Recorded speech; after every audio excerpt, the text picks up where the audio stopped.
Pinangalanan na po ang tatlong judge na maglilitis kay dating Pangulong Rodrigo Duterte sa International Criminal Court. Itinalaga sina Judge Joanna Corner ng United Kingdom, Judge Ki Wong-pek ng South Korea at French Judge Nicolas Gueyo para sa kaso. Ang three-member trial chamber ang mag-aanunsyo ng susunod na hakbang at schedule ng paglilitis. Una nang inanunsyo ng ICC na may jurisdiction sila sa crimes against humanity ng dating Pangulo na nag-ugat sa madugo niyang war on drugs. Tinitingnan ko yung background nitong mga judges.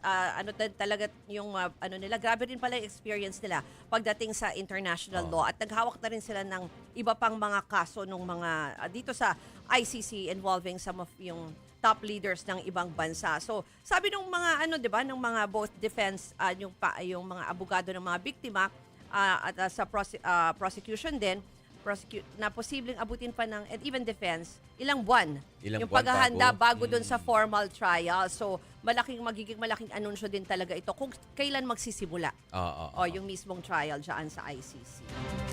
Mga kapatid, ako po si Ruth Cabal. Dito tayo sa totoo, dito tayo sa True FM.